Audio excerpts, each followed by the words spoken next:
त्यांचा निरोप समारंभ आणि त्यांच्या जागेवरती आपल्या वाघमोडे मॅडम आलेले आहेत, त्यांचंही स्वागत करण्यासाठी आपण आज या ठिकाणी एकत्र आलेलो आहोत. तर या ठिकाणी जमलेले सर्व माझे ग्रामस्थ, वडीलधारी मंडळी, सरपंच या सर्वांना मी शुभेच्छा देतो. आपण या गुरूंनी दिलेली जी सेवा आहे 11 वर्षाची, जी कमाई आहे या ग्रामस्थांच्या छोट्याच्या गावच्या वतीच्या मानाने ही जी उपस्थिती आहे, हीच खरी कमाई आहे या गुरूंनी जी 11 वर्षात कमावली ती. गुरुबद्दल बोलायचं झालं तर मगाशी शिंदे सरांनी सांगितलं की गुरूंनी म्हणजे अगदी आमच्या गावामध्ये येऊन वादळामध्ये दिवा लावण्याचं काम आज त्यांनी या ठिकाणी केलं आहे.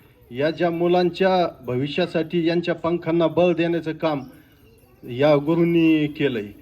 आणि या शाळेची जी गुणवत्ता होती, जी गुरु आल्यानंतर उत्तर होत अगदी आकाशाला गवसणी घालेला अशी त्यांनी करून ठेवलेली आहे.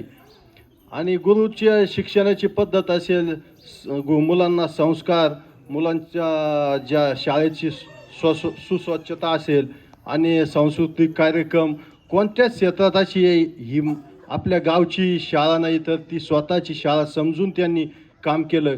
त्यांच्याबद्दल बोलण्यासाठी खरोखर बोलायचं जर ठरलं तर माझी वाणी छोटी पडेल. इतकं उत्तम काम शब्दात वर्णन न करण्यास योग्य काम असं या गुरूंनी केलं आहे. तेव्हा त्या गुरूंना निरोप देताना अगदी थोडं मनात खंतही वाटते, परंतु एका गोष्टीचा आनंदही झाला की त्यांनी जे चांगलं काम केलं त्याचं फलस्वरूप त्यांना भेटलं बघा पाथऱ्यासाठी. म्हणजे ते आपल्या संपर्कातच राहिले, ते काय खूप दूर गेले नाही. ही पावती कशाची आहे तर ती बघा परमेश्वरी चांगल्या कामाची दखल घेतच असतो. त्यांनी भरपूर शाळा निवडून ठेवलेल्या होत्या आसपासच्या, पण अगदी आपल्या बगलात जरी म्हणलं तरी वावगं ठरणार नाही अशा ठिकाणी त्यांची बदली झाली. म्हणून त्याबद्दल काही मनात दुःख म्हणजे असं विशेष काही वाटलं नाही, कारण त्यांच्याही सोयीस्कर झालं. तेव्हा या सर्व 11 वर्षाच्या कालखंडात त्यांनी जे विद्यार्थी घडवले त्यांना या जगाच्या बाजारामध्ये भरारी घेत असताना त्यांच्या पंखांना कुठेही बळ कमी पडेल असं अगदी ठेवलंच नाही त्यांनी. असं शिक्षणाची गुणवत्ता उंच नेऊन ठेवली. त्याबद्दल मी या सर्व ग्रामस्थांच्या वतीने, माझ्या ग्रामपंचायतच्या वतीने, या पंचक्रोशीच्या वतीने आमच्या देवराज सरांचे मनपूर्वक हार्दिक अभिनंदन करतो आणि त्यांच्या भावी वाटचालीसाठी शुभेच्छाही देतो. शिक्षक कसा असावा तर एका मिनिटात सांगतो की त्यांनी या मुलांना प्रज्ञाशोध परीक्षेचं थोडं वेळ लावून दिलं.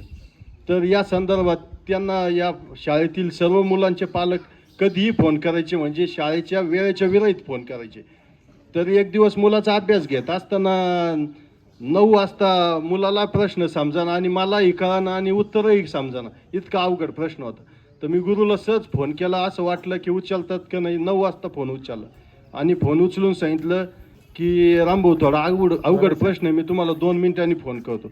आणि खरंच 2 मिनिटांनी गुरुनी मला रिटर्न 9:10 आत फोन करून सांगितलं की ह्या प्रश्नाचं उत्तर असं आहे, या मुलांच्या कॅपॅसिटीच्या बाहेरचे प्रश्न आहे या प्रज्ञाशोधमध्ये, ही यांची चूक नाही. पण बघा, म्हणजे रातची 9:20 फोन करणारा माझ्या 34 वर्षातल्या जीवनाच्या कार्यात मी प्रथम हा शिक्षक बघितला की रातची 9ला पण तुम्ही मुलासाठी अवेलेबल आहेत. म्हणजे शिक्षणाच्या गुणवत्ता कुठे नेऊन ठेवली बघा. तेव्हा मी या माझ्या गावच्या वतीने पुन्हा एकदा या सरांचे मनपूर्वक हार्दिक अभिनंदन मानतो आणि त्यांना धन्यवाद देतो. आणि त्यांना पुढील भावी वाटचालीसाठी त्यांच्या हातून ही ज्ञानाची अविरत गंगा अशीच वाहत राहू अशी शुभेच्छा देतो. आणि जाताना आमच्या ज्या नवीन आल्यात आपल्या नेवासा तालुक्यातील, ते नेवासा तालुक्यात ज्यांनी सर्व्हिस केली करसगाव येथे आणि त्या रहिवासी मांजरीच्याच आहेत, आपल्या जवळच्याच आहेत, ते आपल्या इथं रुजू झालेल्या आहेत, अशा श्रीमती वाघमोडे मॅडम यांनाही पुढील वाटचालीसाठी शुभेच्छा देतो.